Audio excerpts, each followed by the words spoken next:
This is the Big O Show. This is the Big O Show. So, talk to us a little bit. First of all, you broke the Gesicki story, and what did you learn from that? What was behind tagging him? You got any info on that? Yeah, I mean, I think it's really just where the tag number is. I mean, it's $10.9 million. You know, the tight end market is the top is 15. I don't know if Gesicki will get there, but you figure he would like to get pretty close. So let's say he ends up with a deal for, I don't know, 13, 14 million. You know, the tag is 10.9. So the tag is basically a bargain. And, you know, I think all sides would like to get a deal done. Nobody wants the tag. The team doesn't like it because it's a cap hit all at once. It's just a $10 million cap hit plus. Player doesn't like it because there's no long-term security. So, you know, I think they would like a deal getting done. But if he had to play on the tag, it's not a huge sum for a rising player who is, you know, probably not a complete tight end, but at what he does, very good at it. Yeah, I love him, and I think for Tua, get a big target like that, I think is really important. Get guys with range. I think it really helps a lot. What about the talk that he could challenge it and that he's more of a big wide receiver than he is a tight end, and he could challenge the tag and want a bigger tag? What's the story behind that? Yeah, I mean, I think that would probably go into what he eventually gets in a new contract, knowing that a possible grievance could be coming. You know, we've seen some of this in the past. Jimmy Graham, for instance, tried to fight it several years ago. Man, that was a long time ago, 8 or 9 years ago, I believe, did not win despite being in a similar situation. It is, you know, a lot of times teams and agents get together and agree on something in the middle. So theoretically, if the Dolphins were so inclined, they could basically agree to split the difference and do something in between the tight end and receiver tag if they wanted to kind of avoid a grievance and avoid this whole thing. If they hold firm, obviously there's a risk, but history is not on the side of Mike Gesicki. So, you know, my guess is at the end they're able to do a deal that kind of blends all this together. But, you know, I'd say it is a challenge going forward. Ian Rapoport joining us. You can catch him every week here, Wednesdays at 10:10 here on the Slomin's Look Around the NFL. All right, Ian, when we look at the Miami Dolphins, they added a new head coach. So I'm wondering, how much access have you had to Mike McDaniel? What are your thoughts? Because it kind of seems like he has the proper character to kind of reach today's players. You know what I mean? Yeah. Us older people grew up with tough love.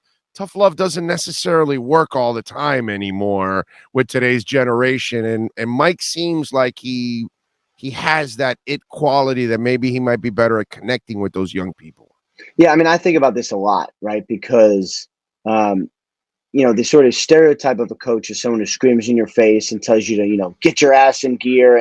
And like, even me, like, I'm not that young anymore. I'm 42. But like, if someone screamed in my face now, I'd be like, what are we doing here?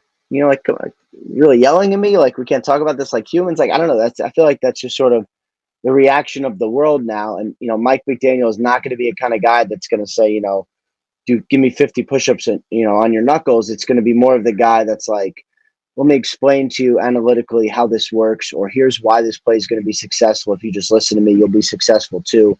You know, the sort of demeanor, I know, got a lot of attention, and he's a very funny dude. He listens to rap music. He is light and just a good guy. So I think that has got a lot of attention. What has probably not got a lot of attention is that he is a brilliant football mind. You know, he is the guy that Kyle Shanahan has taken with him every step along the way. He is the guy that's kind of the brains behind the 49ers run game.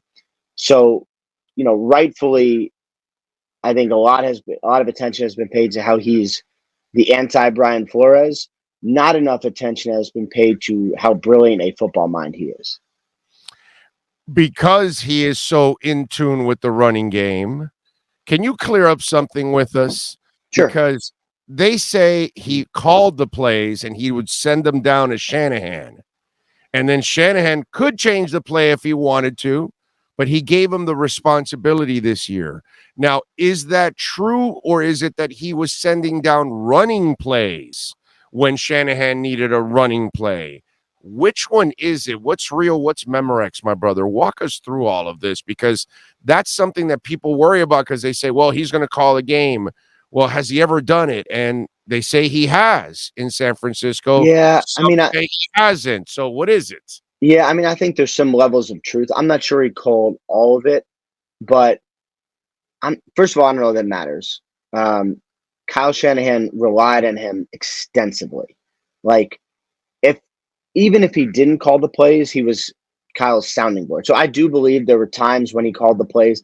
Was it all of last year? I'm not sure, because part of the problem is, I would say the same thing for Brian Flores on defense, right? Like, when you're the head coach and it's your side of the ball and you're still sort of in charge of it, people can call plays, and sometimes it's a suggestion, sometimes it's what it is.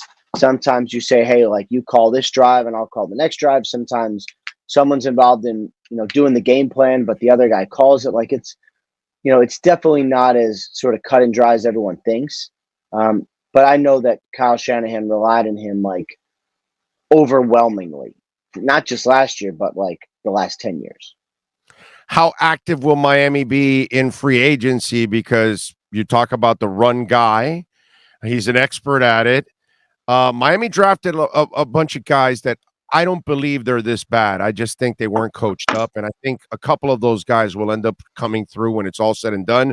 But still, Ian, they need help on the line. And, I look across the state and I see Ryan Jensen and I say, that would be the perfect center for the Miami Dolphins and for Tua. So talk to me. What do you hear? Will Miami be active in free agency, and especially in the O-line? Yeah, I would think they're going to be active in free agency. Could they sign a corner? Possibly. O-line, possibly. Could certainly do some moves at receiver, and add some weapons there, figure out what to do with Devontae Parker. There's some things that they could do. O-line is definitely important. I would be curious to see what this O-line, how they function in a completely new system, though.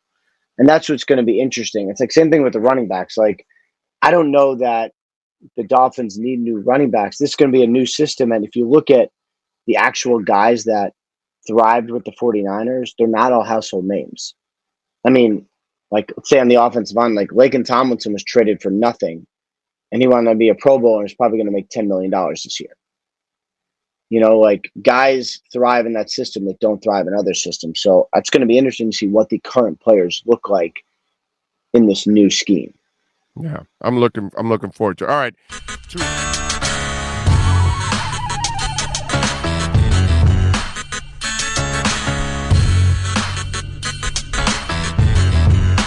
This is the Big O Show. This is the Big O Show.